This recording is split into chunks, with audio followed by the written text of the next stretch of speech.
Welcome to ABC campus. आज हम IFRS 15 के टॉपिक से रिलेटेड पिफ्फा की विंटर 2022 की अटेम्प्ट से एक पास्ट एग्जाम का क्वेश्चन डिस्कस कर रहे हैं। क्वेश्चन का दो पार्ट्स हैं। पहला पार्ट है कि Manifesto Incorporation and equipment dealer sells equipment to Lambda company for ₹135,000। Equipment की कॉस्ट 115,000 है। Seller agrees to repurchase the equipment at the end of 2 years at its fair value. The buyer pays full price at the sales date, यानी उन्होंने 135,000 pay कर दिए हैं। और there are no restriction on the use of equipment over the 2 years। भाई buyer ने खरीद लिया है, वो जैसे मर्जी चाहें उसको इस्तेमाल कर सकते हैं। तो इस ट्रांजैक्शन को कैसे रिकॉर्ड करना चाहिए?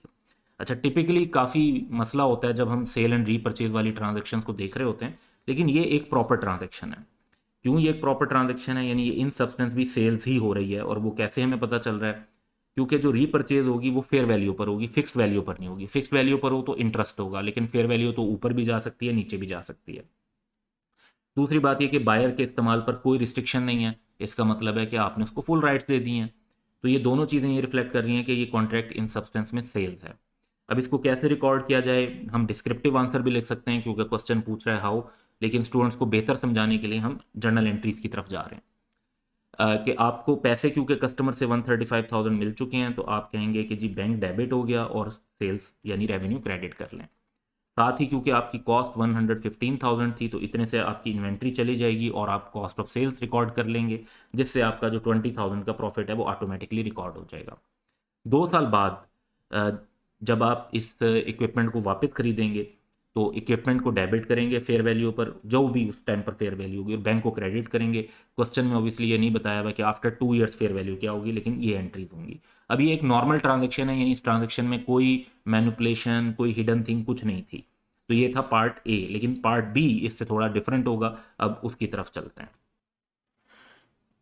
सेकेंड पार्ट जो हमारे पास है उसमें ये रिक्वायरमेंट है कि assume that manifesto incorporation requires the buyer to sign a note with repayment to be made in 24 monthly installments। 24 monthly installments over 2 years होंगी। The buyer is also required to maintain the equipment at a certain level। The seller कौन है यहाँ पे? Manifesto incorporation है। Sets the payment schedule such that it receives the normal lender's rate of return। यानी बकायदा एक certain interest rate भी ले रहे हैं, जिस तरह से किसी को लोन प्रोवाइड करते हैं उस हिसाब से, मे बी 10% और वट एवर, क्वेश्चन में बताया हुआ नहीं है। In addition the seller agrees to repurchase the equipment for 95,000 after 2 years। तो इक्विपमेंट को आफ्टर 2 years वो रीपरचेज भी कर रहे हैं। वंस अगेन यहाँ पर भी रीपरचेज का सिनेरियो है, लेकिन ये सिनेरियो थोड़ा टेक्निकल हो जाता है अगर हम IFRS 15 को देखें। खासतौर पे IFRS 15 का जो अपेंडिक्स बी है उसमें पैराग्राफ B66 और B70 को अगर देखें, तो अकाउंटिंग ट्रीटमेंट ऐसी ट्रांजेक्शन जहाँ पे रीपरचेज एग्रीमेंट हो उसको देखना चाहिए टर्म्स ऑफ एग्रीमेंट को। अगर रीपरचेज एग्रीमेंट में फाइनेंशियल इंस्ट्रूमेंट का क्राइटेरिया मीट होगा फिर तो IFRS 15 अप्लाई नहीं होगा, फिर आपका IFRS 9 फाइनेंशियल इंस्ट्रूमेंट वाला स्टैंडर्ड ही अप्लाई होगा। लेकिन अगर ऐसा नहीं है तो फिर IFRS 15 अप्लाई होगा। अब यहाँ पे क्योंकि एक्चुअल इंस्टॉलमेंट्स हैं, मेंटेनेंस है, चीज़ सेल परचेज हो रही है, जस्ट नेट पर ट्रेड नहीं होना, तो ये IFRS 15 के स्कोप में आएगा लाइकली। अब इस केस में अगर देखें तो जो सेलर है वो रीपरचेज करेगा 95,000 पे, जैसा कि क्वेश्चन में बताया हुआ है, आफ्टर 2 years। तो काउंटिंग ट्रीटमेंट यहाँ पे डिपेंड करेगी कि क्या कस्टमर यानी जो बायर है उसके पास सिग्निफिकेंट इकोनॉमिक इंसेंटिव है इस राइट को एक्सरसाइज करने का कि वो इनको कह के लें जी आप 95,000 का, क्योंकि मे बी उस टाइम पर जो वैल्यू हो वो 95,000 से कम हो।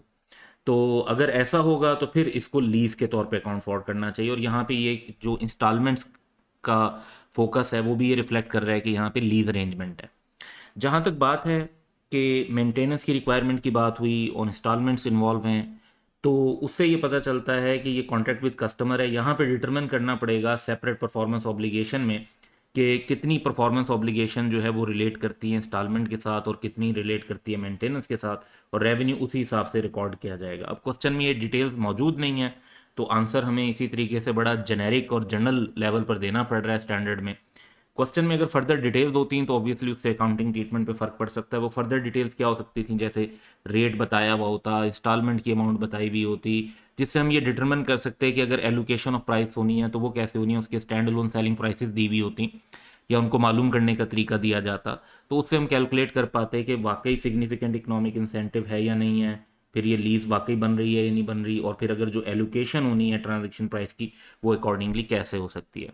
तो क्वेश्चन बहुत जेनेरिक है, उसमें सिर्फ ये अमाउंट बताई हुई है कि 95,000 पे खरीद देंगे, उसके अलावा सारी कोई भी स्पेसिफिक टर्म्स नहीं बताई हुई हैं। सो इतना ही हम इसमें फिर रिस्पॉन्ड कर सकते हैं। That's all for today. Have a good day.